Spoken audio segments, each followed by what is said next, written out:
Obrigado para vocês que nos aguardaram aí, que tiveram paciência. Vocês puderem mandar aí. Alô? Grande. Meu Deus. Conseguimos. Peço Meu desculpas Deus. aí pelo transtorno, mas já vamos começar com tranquilidade, já estamos conectados. Isso que é importante. Vamos começar, vou até tomar uma água.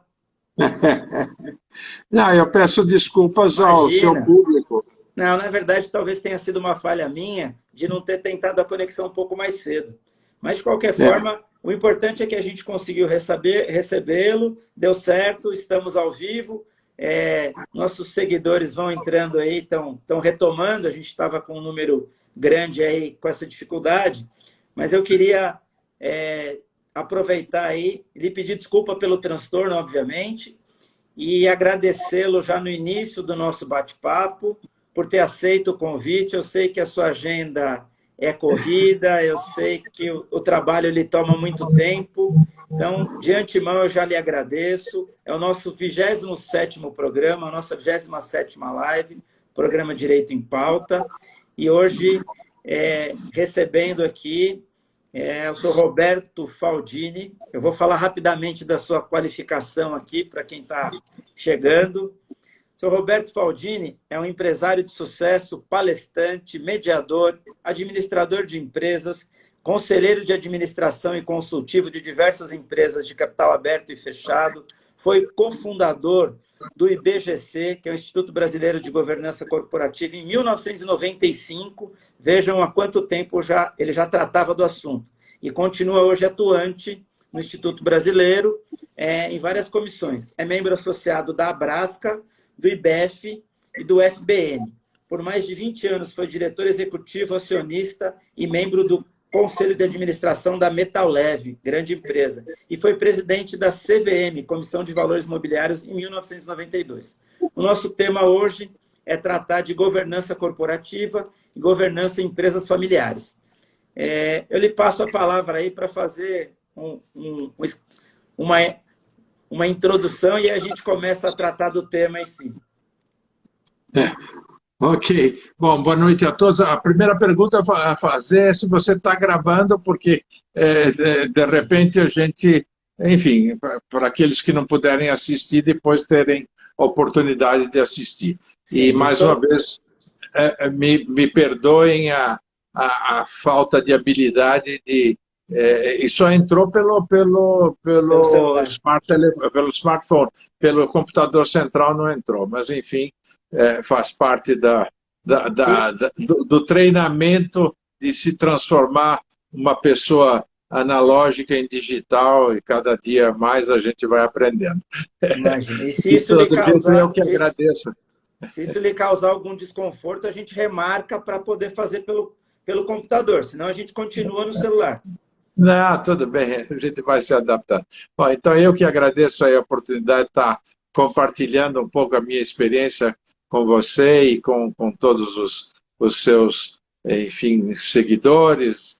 Eu sei que você tem um grupo enorme aí de seguidores, que você está o tempo todo fazendo várias, enfim, entrevistas, e para mim é um prazer estar tendo essa oportunidade de trocar ideias e experiência com esse seu público. Bom, como você falou, são muitos anos que eu milito nessa área da governança, por diversas razões, e eu até brinco com todo mundo. É uma brincadeira, mas que faz parte da realidade, que, na verdade, eu, antes de ter sido concebido pelos meus pais, eu já vivia naquilo que era governança de empresa familiar, sem existir essa palavra de governança, porque eu venho de uma família de empresários, seja do lado de pai, seja do lado de mãe.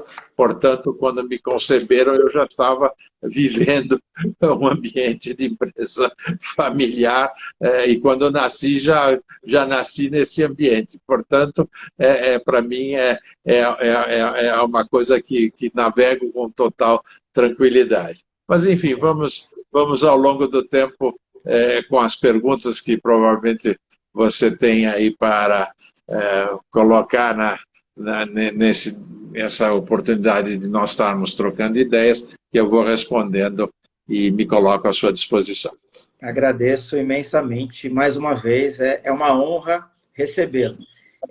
Eu queria começar fazendo a pergunta mais básica. O que efetivamente vem a ser governança corporativa? É curioso, né? Porque, primeiro, a palavra governança corporativa é relativamente nova, porque até pouco tempo atrás ela não existia. E até tem pessoas que ainda perguntam se isso é um modismo. E não é um modismo, isto é uma realidade de todas as empresas, e não importa o tamanho. Na verdade, a governança corporativa é um mecanismo onde as empresas, vamos dizer, é um sistema pelo qual as empresas e demais organizações, porque não é só para empresas, as ONGs, enfim, as cooperativas, enfim, qualquer organização, elas são dirigidas, então é um sistema que as empresas e organizações que são dirigidas, são monitoradas e incentivadas, envolvendo o relacionamento entre os seus sócios, os seus cooperados, o seu conselho de administração, a diretoria, os órgãos de fiscalização e controle e todos os demais partes interessadas, que hoje em dia que todo mundo usa a expressão stakeholders, né? Então, é um sistema de monitoramento e de acompanhamento de todas as atividades de uma empresa ou de uma organização. O resumo é este. Perfeito. E a governança corporativa, para que ela serve? Quais são os seus objetivos? A gente conseguiu entender o que seria essa governança corporativa, mas, assim, para que serve? Quais são os objetivos de eu implantar um sistema, posso dizer, um sistema de governança corporativa, uma gestão com governança corporativa? Olha, tudo aquilo que é sistematizado, aquilo que é colocado, todo mundo tem aquela expressão que é tudo aquilo que você mede, você consegue controlar, né? Um sistema permite você administrar, permite você observar o que está acontecendo numa organização ou numa empresa. E a governança corporativa é uma forma de você, como eu disse, monitorar e organizar como funciona esta entidade ou esta empresa. Qual é,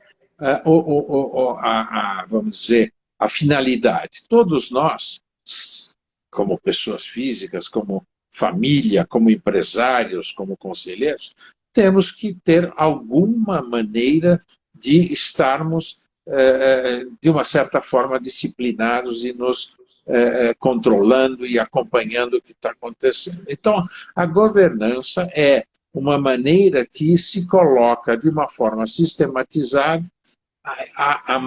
o modo de acompanhar tudo o que está acontecendo na empresa e com todos aqueles que estão em volta dela. E o que ela te traz de vantagem é que, a partir do momento que você está podendo acompanhar, você pode ver quais são os desvios e pode, enfim, traçar os caminhos para pavimentar a estrada para o seu futuro. Esta, de uma forma geral, aquilo que a governança permite. E estruturar os seus departamentos, estruturar a sua organização, estruturar a sua estrutura de comando e assim por diante. A gente poderia dizer que ela é uma ferramenta para os acionistas de uma organização, de uma maneira simplista, para os donos de um negócio? Ela é uma ferramenta para eles ou ela se aplica para todas as partes interessadas? Ela é, sem dúvida nenhuma, uma ferramenta para todos, obviamente que principalmente para os acionistas ou os investidores, porque ela dá aquela disciplina necessária e os controles necessários. Mas não é só para os acionistas. Antigamente tinha aquela vamos dizer, aquele ponto de vista que as empresas estavam só voltadas para responder aos seus acionistas. Hoje em dia, cada vez mais, tem uma visão mais ampla, uma visão que todos os stakeholders, todas as partes interessadas, têm que estar igualmente sendo vistas. Porque você não adianta só estar atendendo os acionistas, se você não está atendendo corretamente os seus fornecedores, os seus clientes, os seus colaboradores. Hoje em dia, cada vez mais, os aspectos sociais, os aspectos ambientais. Portanto, hoje em dia, a governança tem que se preocupar não só com os acionistas, mas com todos aqueles que, de uma forma ou outra, estão se relacionando com a empresa. Mas é uma ferramenta, é um mecanismo que permite você ter uma sistematização da maneira de organizar a empresa ou organização. Perfeito. E aplicar a governança corporativa dentro de uma corporação, dentro de uma cooperativa, independente da forma de composição de um negócio, ela passa por uma mudança de comportamento, ela passa por uma mudança de mentalidade necessariamente, e aí seria uma mudança de mentalidade exclusiva de quem tem o poder de direção ou envolve todos os atores desse negócio? Ótima pergunta, porque não é só da administração, envolve todo mundo, porque você tem que ter uma consciência, uma conscientização de todos aqueles que trabalham na organização, que a partir do momento que você coloca em marcha um sistema de controle, um sistema de regras do jogo, de como ele deve funcionar. É um sistema que se todos os partícipes não estão conscientes de aquilo, que devem seguir aquilo, ele acaba não funcionando. É mais ou menos que você tem as regras do jogo de futebol e nenhum dos 11 jogadores de cada um dos lados do time sabem quais são as regras e fazem o que quiserem. Então tem que estar todo o time rezando na mesma cartilha, né? Como se pode dizer. Entendi, perfeito. E passa necessariamente pela criação de um conselho de administração. A governança corporativa tem como pré-requisito para eu implantar que eu crie um conselho de administração ou não necessariamente eu preciso dessa criação de um conselho? Olha, a governança como em si, antigamente não existia conselho de administração, existia governança, mesmo que não tivesse esse nome de governança. Portanto, era uma governança tácita, era uma governança que existia desde que as organizações começaram a se estruturar, seja uma empresa, seja uma ONG, seja uma cooperativa, e não necessariamente tinham conselhos. Mas, obviamente, que ao andar da carruagem, começou-se a estruturar de uma forma mais organizada a hierarquia dentro da empresa, ou seja, principalmente, e não só na empresa, nas ONGs, nas fundações, cada vez mais cria-se esse mecanismo de ter ou um conselho curador, ou um conselho de administração, ou um conselho consultivo, que são aqueles cujos membros estão lá não para exercer o trabalho executivo, mas serem aqueles onde se discute, principalmente a estratégia, que traça o rumo da organização e discute com os executivos quais são as regras que devem prevalecer e colaboram com os executivos de modo que os executivos não fiquem absolutamente sem ter um sounding board, um lugar onde eles possam discutir todos os aspectos necessários, mas isso não quer dizer que você precisa ter um conselho para ter a governança. Mas a governança, hoje em dia, exige cada vez mais que você tenha uma estrutura com um conselho. E é isso, por exemplo, nas empresas de capital aberto, existe uma obrigatoriedade de você ter conselho. Numa empresa de capital fechado, não tem essa obrigação. Mas cada vez mais as empresas de capital fechado, percebendo que que o conselho de administração, seja ele formal ou informal, contribui com ideias, né, principalmente quando traz para dentro da sua organização conselheiros independentes que podem oxigenar as ideias, cada vez mais as empresas de capital fechado também têm adotado, não por obrigação, mas por desejo próprio, de incrementar a sua organização com conselhos de administração ou conselhos consultivos para poder melhorar a sua performance e poder sobreviver num mundo cada vez mais maluco que nós vivemos. Na verdade, quando se fala de governança corporativa, a gente tem uma falsa impressão de que a implantação geraria uma burocracia, né? Que a gente está burocratizando os processos. E, na verdade, pelo que eu tenho visto, ela passa a ser uma ferramenta colaborativa, ao invés de atravancar os processos, né? Ela passa a colaborar para uma fluidez melhor dos negócios. Estou equivocado ou é isso mesmo? Não, sem dúvida nenhuma. Lógico que tudo depende da qualidade dos conselheiros que você coloca. Em todo lugar, tudo depende das pessoas, né? Hoje eu estava numa conversa que adorei a definição do que é um CNPJ. CNPJ é uma somatória de CPFs, né? Eu achei isso maravilhoso. Esta que é a definição. Porque CNPJ sozinho não faz nada, né? É uma somatória de CPFs. E um conselho é uma somatória de CPFs e tudo depende do que você tem, qual a qualidade que você tem desses conselheiros. Mas, sem dúvida nenhuma, o conselho não está para burocratizar, não deveria ser para burocratizar, mas sim para trazer novas ideias, para debater, para provocar.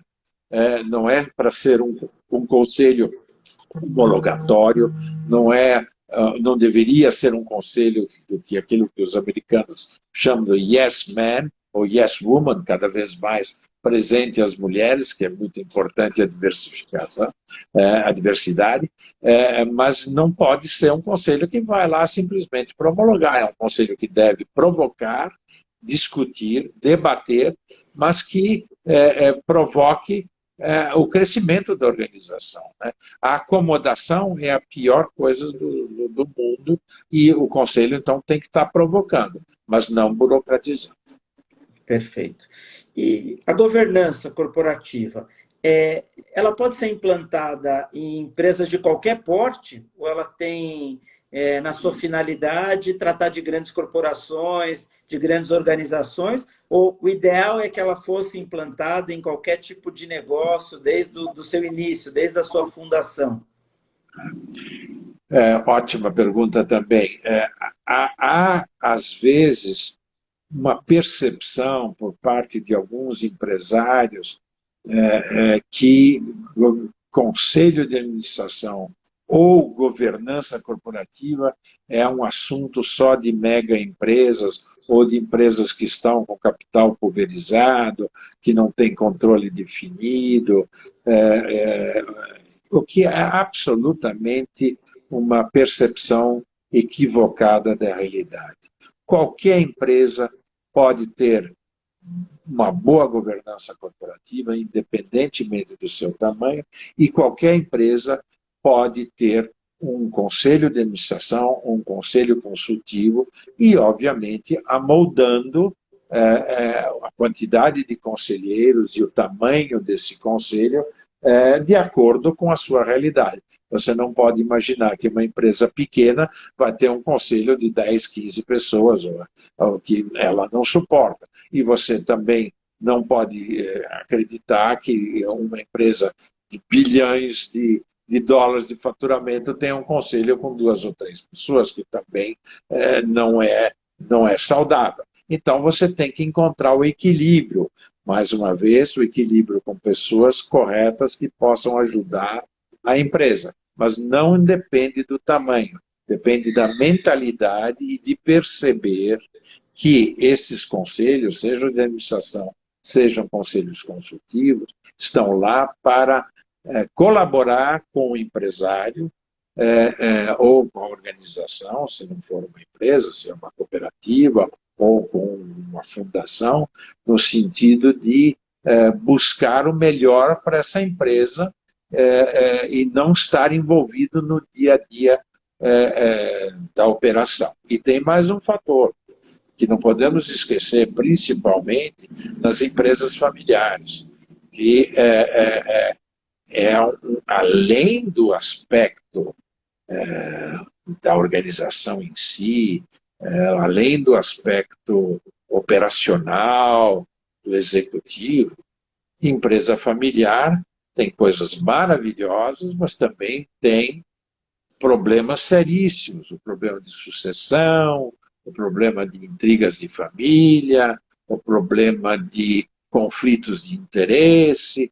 Então, todos esses aspectos precisam ser muito bem administrados, muito bem avaliados, e isto é o papel também do Conselho de Administração, poder acompanhar de perto o que está acontecendo, porque eu posso te garantir, na minha razoável, longa experiência, que 95% das empresas que vão mal não é por causa do câmbio, não é por causa do PT, não é por causa do Trump, não é por causa do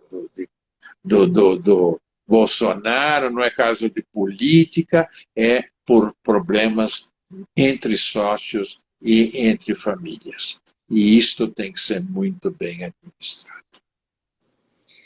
Interessante. Na questão da empresa familiar, eu tenho uma dúvida.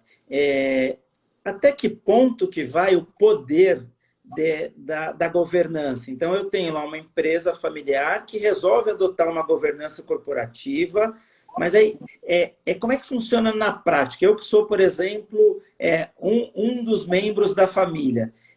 Eu tenho como não seguir as determinações, as orientações desse conselho consultivo, por exemplo, ou quando eu implanto a governança corporativa, eu me obrigo contratualmente ou de qualquer outra forma a seguir as recomendações e a seguir esse caminho da governança. Olha, não sei se eu fui claro na minha pergunta. Não, foi claríssimo, claríssimo, e é muito importante endereçar esse aspecto. São 2 governanças. Em primeiro lugar, tem a governança corporativa e tem a governança familiar. E elas 2 acabam se misturando. Se você não tem a disciplina, se você não tem a habilidade de costurar e construir uma robusta a governança corporativa e uma robusta governança familiar, as 2 acabam se atrapalhando. O que eu quero dizer com isso? Lógico que quando eu sou fundador, você é fundador, uma empresa, uma startup, não está nem pensando em governança corporativa formal, porque está pensando na sobrevivência no dia seguinte, onde o fundador é o gerubal chefe do pessoal, é o vendedor, é o criador do mercado, pode ser 1 ou 2 sócios, onde todo mundo assobia e chupa cana ao mesmo tempo. Mas, ao longo do tempo, as coisas são necessárias ter uma estruturação. Mesmo não sendo familiar, sendo multifamiliares, tem que ter um mínimo de uma disciplina de quais são as regras do jogo. vamos dizer, eu simpatizo com você e quero montar uma empresa hoje. Bom, eu tenho meus filhos, você tem teus filhos, qual vai ser a regra do jogo? Quantas vezes a gente viveu, eu pelo menos vivi anos e anos, com problemas desse desenvolvimento. Se eu tenho meu filho, meus filhos podem trabalhar na organização, sejam competentes ou não, e aí você vai me dizer, se teus filhos podem trabalhar, os meus também podem. Então, não é importante se seus filhos são competentes ou não, é a regra do jogo de sócio. 2 filhos teus, 2 filhos, ou pelo menos um de cada vai poder trabalhar, não importa. Isso já é uma aberração, mas que acontece para acomodar os interesses societários. O que eu quero dizer com isso? Tem que ter regras do jogo entre as famílias, entre os sócios, para evitar que esse tipo de coisa venha prejudicar a empresa. Então, governança corporativa, quais são as regras do jogo? Quem vai poder e quem não vai poder trabalhar dentro da organização. Tem empresas familiares onde a regra, o tabu é filho do empresário, do fundador, não pode trabalhar ad eterno. Tem, nada é ad eterno hoje em dia, mas enfim, pode dizer,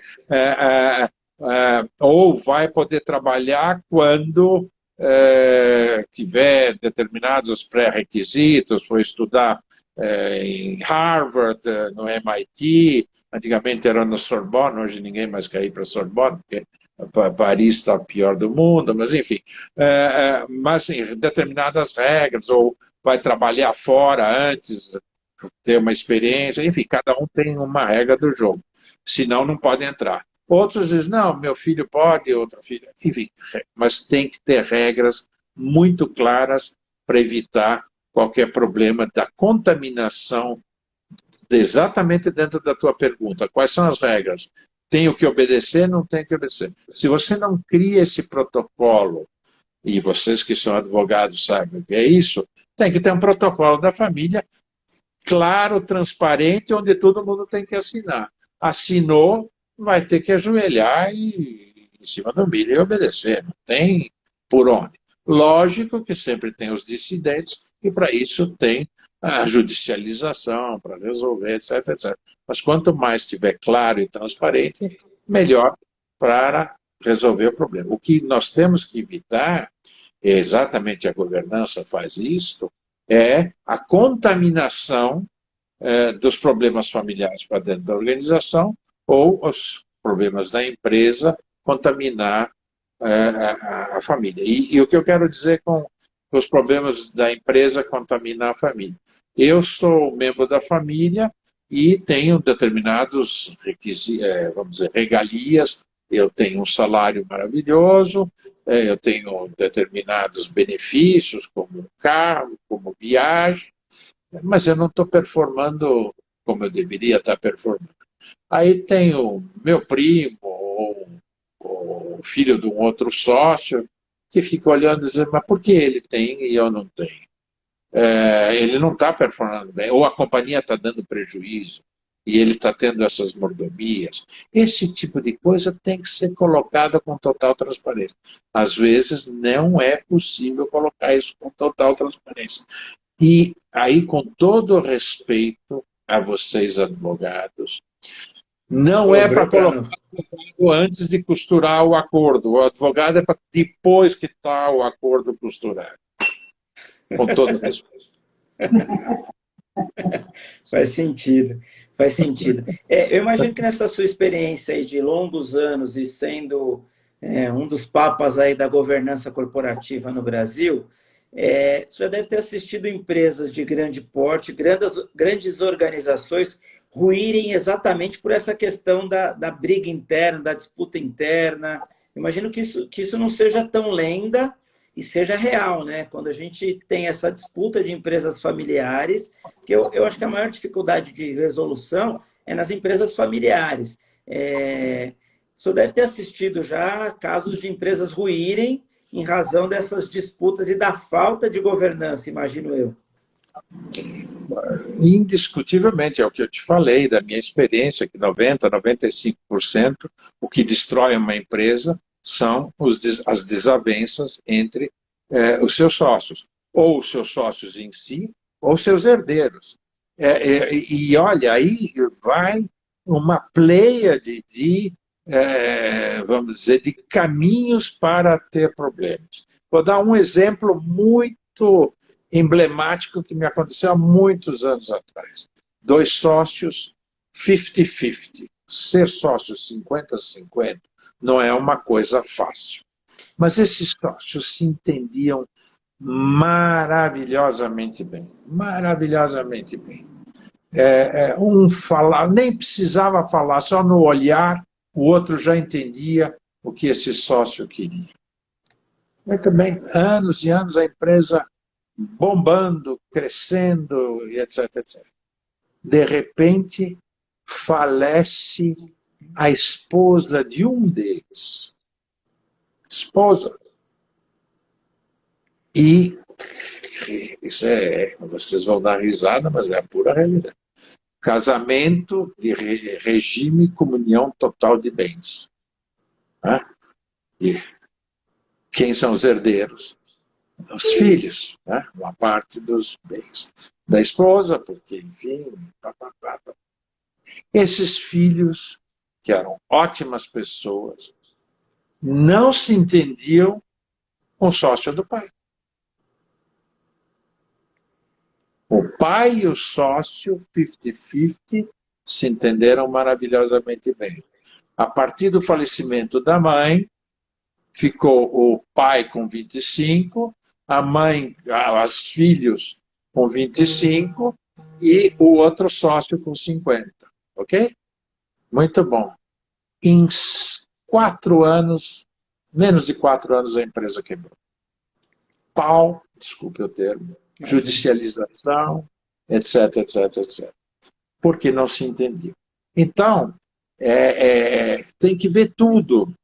Governança familiar, governança corporativa, envolve regimento, sistema de casamento, envolve tudo.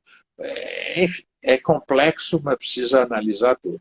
E teve N casos, enfim, casos de filhos fora do casamento, é outro problema.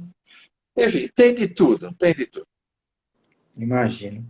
Quais as vantagens para a empresa que consegue aplicar uma governança corporativa adequada? O que a gente poderia... O que ela se diferencia? O que ela tem de vantagem, não só no mercado competitivo, mas intramuros mesmo? O que ela tem de vantagem enquanto organização? Olha, tudo aquilo... A governança é um processo. Ela não tem nunca um fim, porque ela é contínua e cada vez mais ela vai se aprimorando ao longo dos anos. O que é uma organização? Uma organização deveria se perpetuar ao longo do tempo. Ela deve ultrapassar a vida do seu fundador, a vida da segunda geração, da terceira geração. Aqui no Brasil, nós somos muito pobres em termos de empresas centenárias. Nós temos aí talvez 15, talvez um pouquinho mais agora de empresas centenárias. Na Europa, nós temos empresas com 7ª, 8ª, 9ª geração. Bom, lógico, eles têm muito mais anos do que nós. Mas muitas empresas aqui desapareceram, lá também desapareceram por falta de critérios. Mas o que é que a governança traz para as empresas que a adotam com seriedade? Elas dão a harmonia necessária para que você foque naquilo que é importante.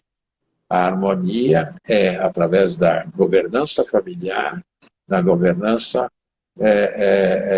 da empresa, que permite, mais uma vez, vou repetir, ter foco naquilo que é importante, para pavimentar a estrada, o caminho para o futuro. Mesmo que você, num determinado momento, tenha que vender a organização, se você está em harmonia, você consegue vendê-la muito melhor. E eu digo a você que existe uma grande diferença entre você se organizar para vender a companhia do que ser comprado. Imagino. a grande maioria das empresas em briga acabam sendo compradas e não são eles que vendem em condições melhores. Então, a governança, na minha experiência, dá essa tranquilidade para você se organizar como empresa, como ONG, né, para continuar no trabalho que é a empresa. E também, eventualmente, até para mudar de ramo, porque hoje em dia a necessidade da inovação, a tecnologia que nos invade todo dia, se você não está atento para esses negócios e fica discutindo o problema familiar, etc., etc., você desvia a atenção e acaba não dando as condições para a empresa sobreviver. Perfeito. Eu acho que também uma coisa que a gente pode dizer é quando a empresa busca atrair capital de investidores, principalmente capital de investidor estrangeiro, né, de fora. Me parece que não é imaginável que uma empresa venha botar dinheiro aqui numa empresa que não tenha procedimentos de governança. Eu acho que é por aí, né? Eu acho que um dos Sem dúvida. requisitos passa por isso, né? Olha, cada vez mais os fundos de investimento, que hoje são grandes acionistas das empresas, seja aqui no Brasil, seja no mundo, até as regras do jogo para você abrir capital hoje, primeiro você tem que ter conselho de administração sendo capital aberto. Sim. Mas mesmo aquelas que não são abertas, empresas de capital fechado, onde tem os fundos de investimento, eles exigem que tenha uma governança para poder investir seu dinheiro lá. Então, o que eles querem? Eles querem ter um mínimo de segurança e que as informações que estão sendo trazidas para esses investidores são informações críveis, né? E é isto que está acontecendo cada vez mais. E agora, por exemplo, de uns tempos para cá, mais uma vez aquele ponto que você mencionou no começo, é só para os acionistas, é só... Não, hoje a famosa ESG, né, que aqui no Brasil se fala ASG, né, ambiental, social e governança, é um must, é uma necessidade. As empresas que não tiverem um olhar para esta nova realidade estão fora, os investidores não vão investir, o custo do dinheiro vai ficar mais caro e aí, obviamente, perdem a competitividade.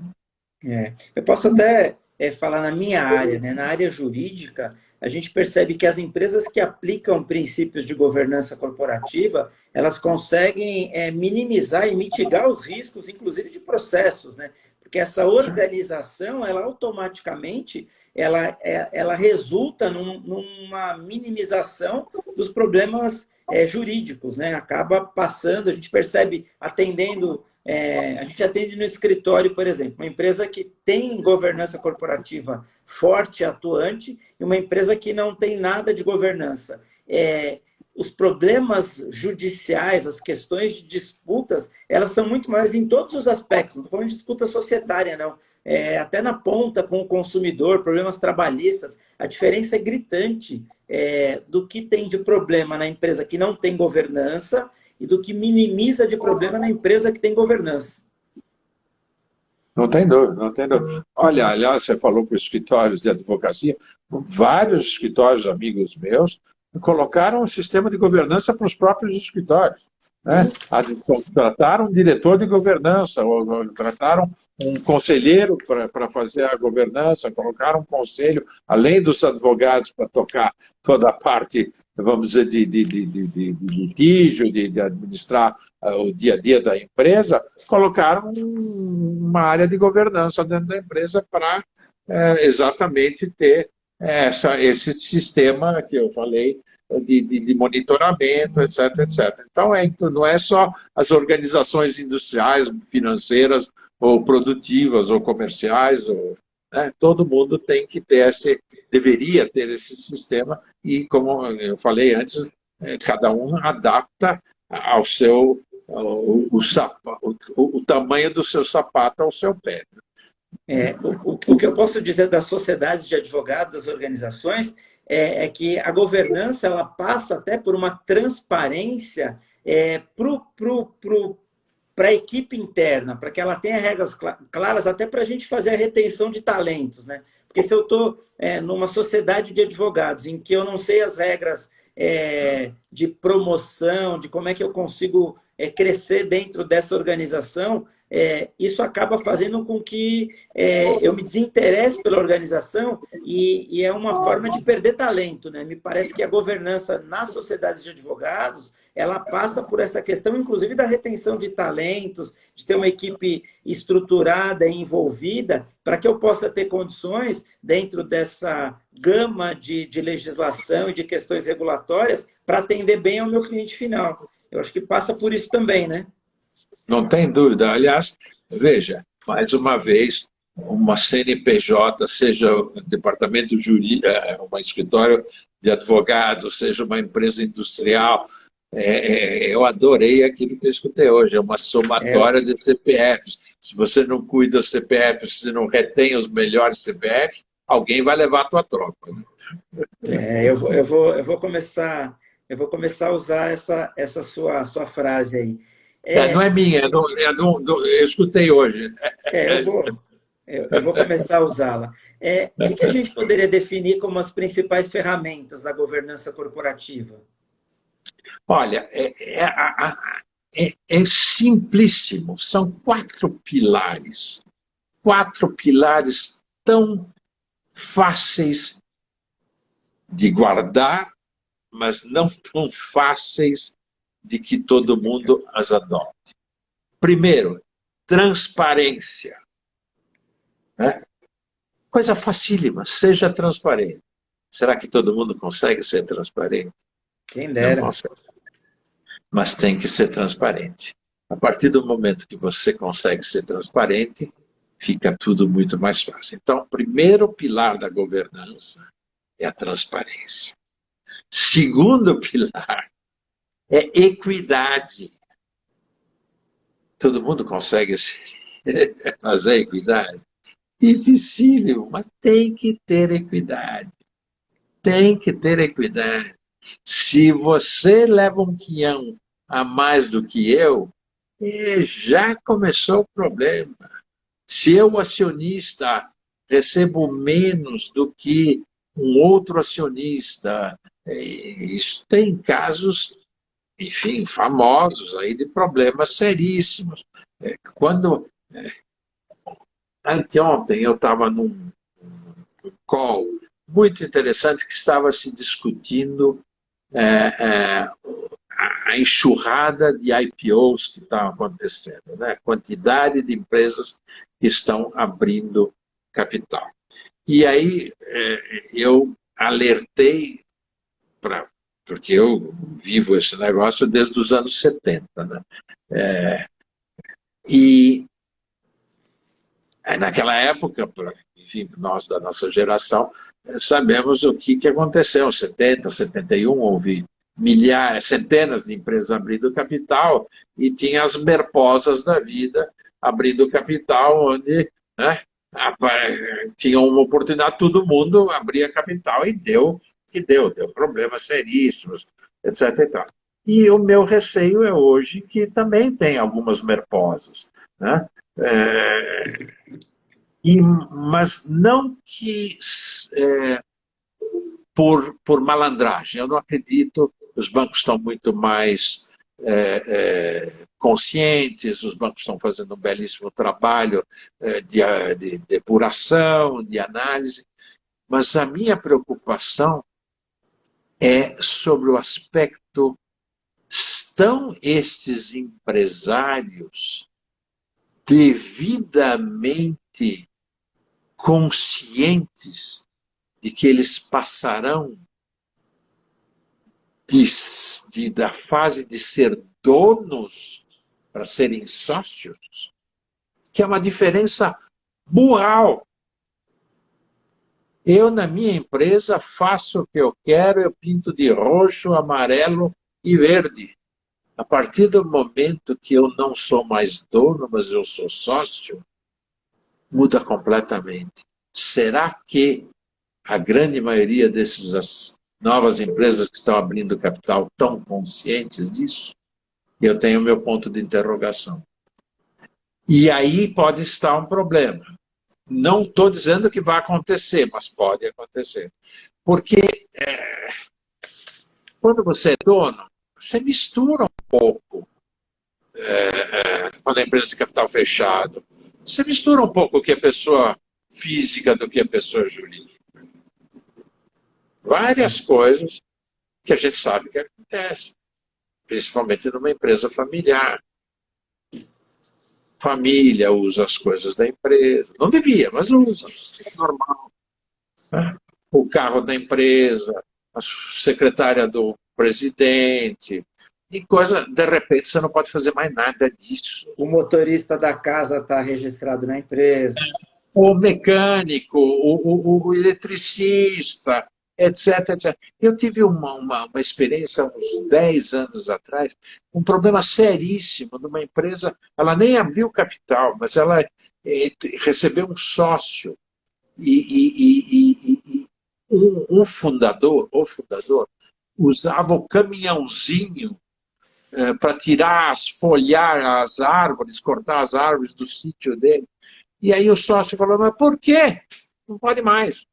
O cara ficou angustiado, terrível. Ele ficou doente porque eles estavam tirando o caminhãozinho dele, que a vida toda ele usou o caminhão. Entendeu? São pequenas coisas, mas não pode, não pode. A partir do momento que você tem sócio, não pode.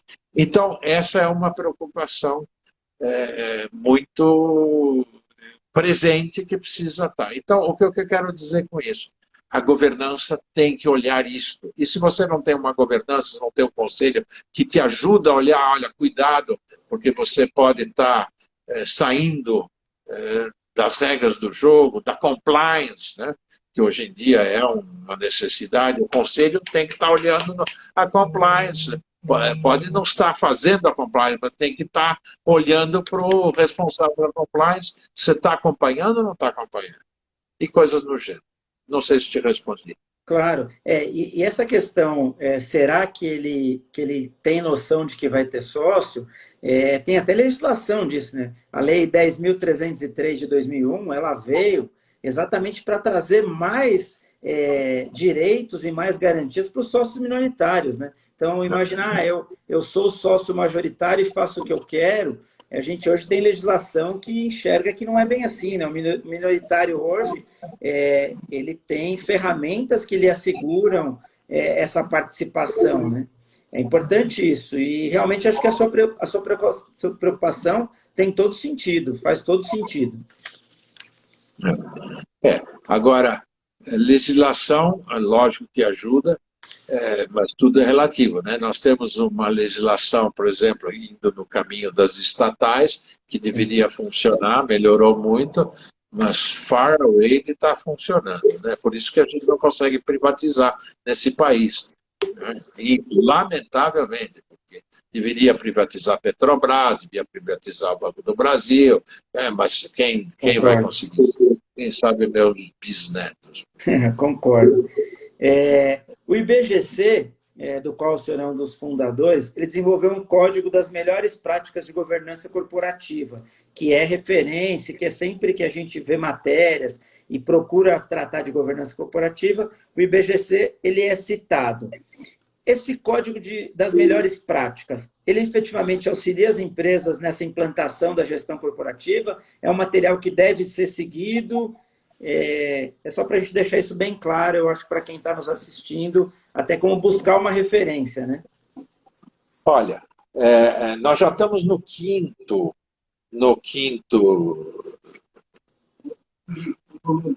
quinta versão, né, do código, porque ele foi se aprimorando, mas eu não tenho dúvida que ele é um ótimo código. Porque ele é um código que diz o que você deveria fazer na sua organização. Baseado nesses princípios da transparência. Eu nem acabei falando dos 4 princípios, desculpa. Eu acabei lhe cortando também.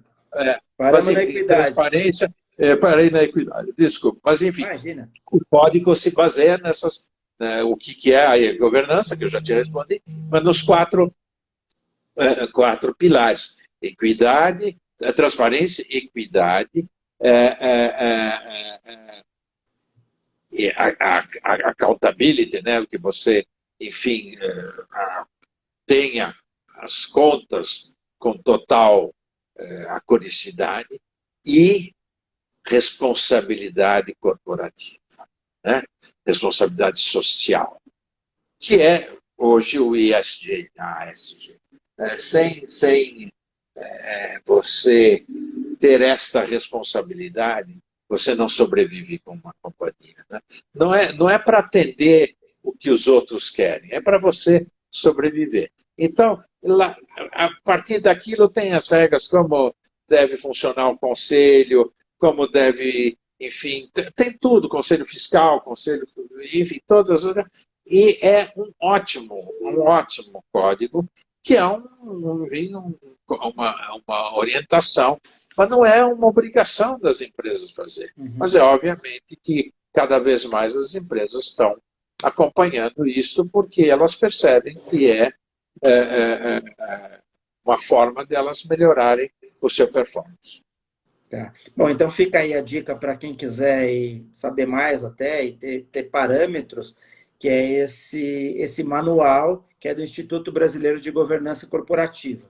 Já fica essa dica aí, a dica da live de hoje. Eu faria a gente está quase chegando no final, está ótimo.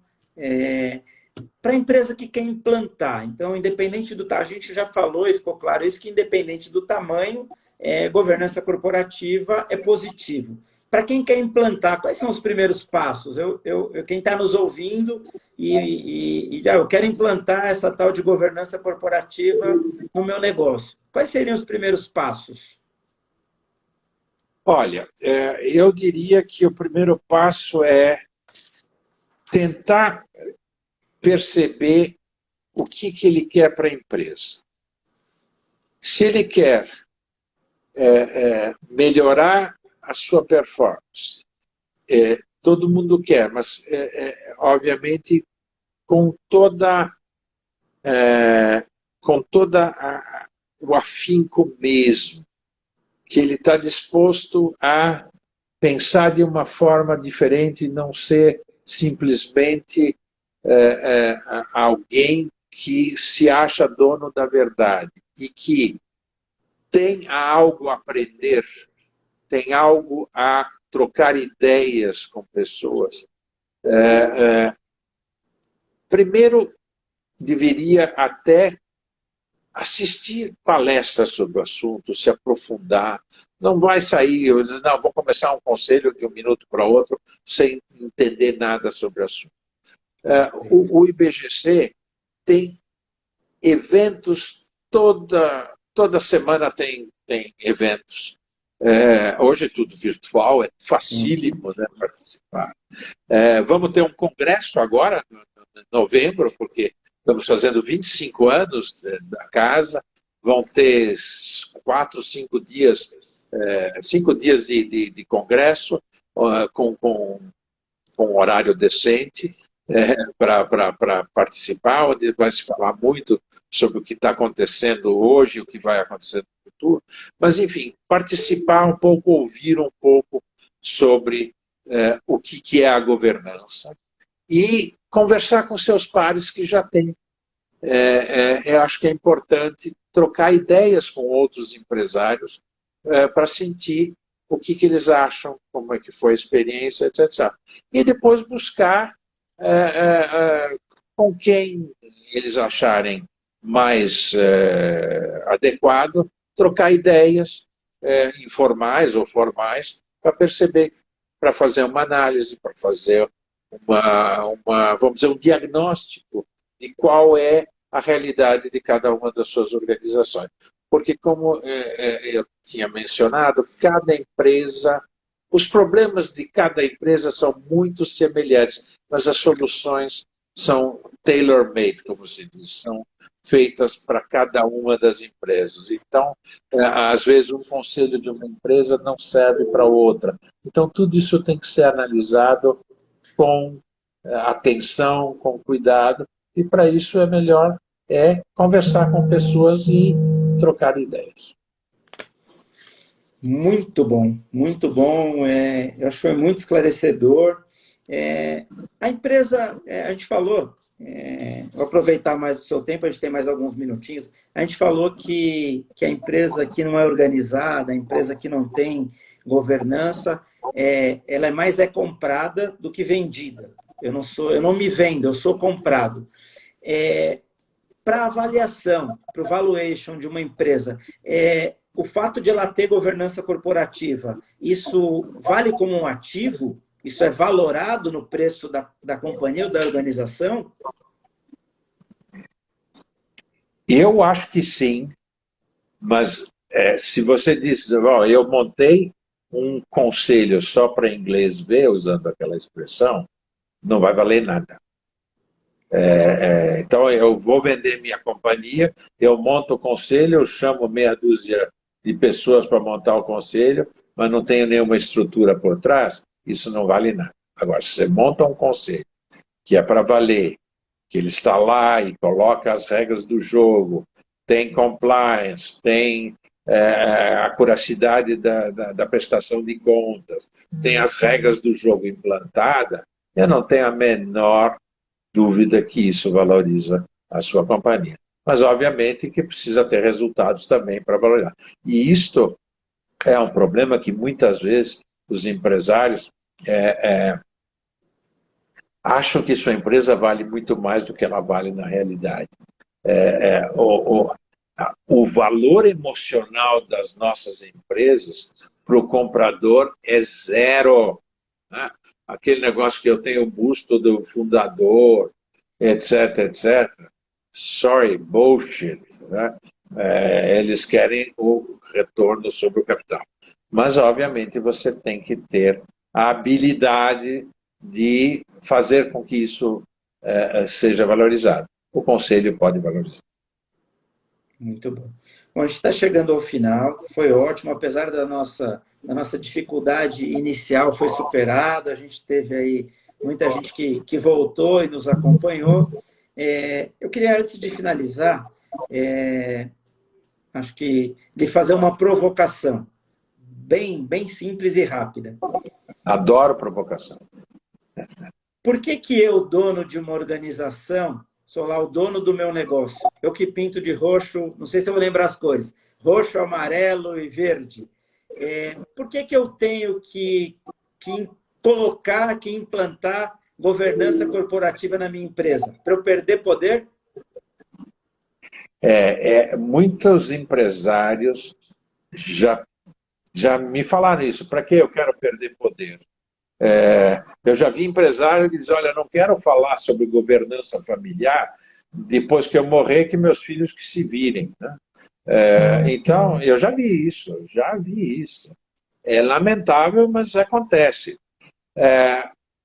A minha avaliação, eu não sou dono de verdade, é que se o empresário pensar que o poder não é estar no comando da empresa, mas o poder está em criar novas coisas, em ter a oportunidade de fazer o seu legado ser uma coisa muito mais importante do que ficar só com a caneta e a tinta na mão,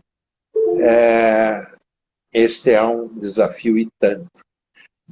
E a governança pode ajudá-lo a ultrapassar este aspecto no sentido de dizer, puxa vida, eu achava que eu aqui na frente da mesa, no comando dessa empresa, eu era Deus e não tinha mais nada para fazer. Mas para isso, você também tem que ter, e isso faz parte da governança, ou familiar ou empresarial, e do bom conselheiro, do bom consultor, dizer, bom, você para largar o osso, tem que pensar o que você vai fazer com o sucedido. Não pode simplesmente tirá-lo da frente da batalha e deixá-lo de chinelas em casa porque ele morre.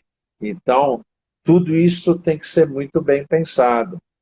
Tem que ter a saída honrosa, tem que achar uma nova oportunidade, criar uma nova empresa, criar novas coisas. Então, tem tudo isso que mexe com o fator psicológico também, que é muito importante. Mas o que é interessante é que é possível você criar os mecanismos para que isso aconteça. Não é de um minuto para o outro, mas pode acontecer. Perfeito. Eu queria lhe agradecer, dizer que foi uma honra, um privilégio lhe ouvir. A gente percebe o domínio do tema e o quanto... vou extrapolar aqui a minha leitura, mas o quanto o tema lhe fascina. Me parece que vagar sobre o tema lhe traz prazer. E isso me deixa feliz, porque eu também, quando falo de direito, sinto essa mesma vontade. E eu digo sempre para os meus filhos, a gente tem que fazer as coisas com paixão e com brilho no olhar.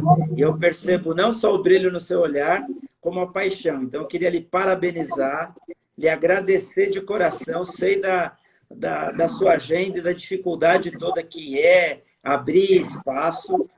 Agradeço muito. Aproveito também para agradecer o Wagner, que foi o Wagner que nos aproximou, que é o homem que cuida da nossa aparência. Wagner, obrigado a você também pela confiança. Sei de quanto você preserva os seus clientes e eu agradeço pela confiança. Roberto Faldini, foi um prazer, um privilégio, uma honra e uma alegria tê-lo aqui no nosso programa. Esclareceu, eu acho que todas as dúvidas. A gente está chegando ao final. Agradeço a todos que acompanharam. A semana que vem a gente fala de eleições 2020, aspectos jurídicos. E eu queria lhe deixar nesse minuto final a palavra para que faça suas considerações finais. Fica o meu agradecimento e a minha gratidão a todos que entenderam os nossos problemas técnicos e voltaram e ficaram conosco até agora. Uma boa noite, se cuidem, fiquem com Deus. Força, foco e fé, e não é propaganda do Bruno Covas. Eu já falava isso nas minhas lives. Está gravado. Força, foco e fé. Obrigado, a palavra é sua para finalizar. Ok, ótimo. Olha, eu que agradeço a oportunidade de estar trocando essas ideias com vocês, longe de ser dono da verdade, mas é uma coisa que me apaixona mesmo, como eu disse, desde antes de eu ter nascido, que eu vivo com isso. Também quero agradecer a sua maneira como você conduziu os trabalhos e as perguntas muito interessantes, que facilitou muito o trabalho, e agradecer ao Wagner, que é o nosso Hair and Bird Stylist, né? Eu digo a todo mundo, olha, se vocês querem ter uma aparência tão boa quanto a do Constantino e a minha, vão no Wagner, que é o nosso barbeiro, que ele nos trata assim com toda a mordomia e parece um astronauta, porque ele se cuida todo e cuida de nós para ninguém ter Covid nem nada disso, mas dá para ir lá com toda a tranquilidade, e agradeço ao Wagner por essa aproximação. Estamos lá mais de 40 anos, 30 anos. Mas, enfim, obrigado a todos. Desculpa mais uma vez a minha incapacidade digital de entrar no sistema, mas, enfim, e foi um prazer. Pena que não deu para interagir com todos os seus ouvintes, mas foi um prazer e fico à disposição. Se um dia precisarem conversar informalmente, você passa o meu telefone, meu celular, e eu fico à vontade de poder atender todos vocês. Uma boa noite a todos. Boa noite, gente. Muito obrigado. Boa noite, Roberto Faldini, fera, precursor da governança corporativa no nosso país, fundador do maior instituto que trata disso. Eu sou cofundador. Verdade. Cofundador. Somos 16 cofundadores. Perfeito. Cofundador. Agradeço a todos mais uma vez. Boa noite. Quarta-feira que vem tem mais. Obrigado, gente. Fiquem com Deus. Amém. Até logo. Tchau, tchau. Tchau, boa noite. Obrigado a todos.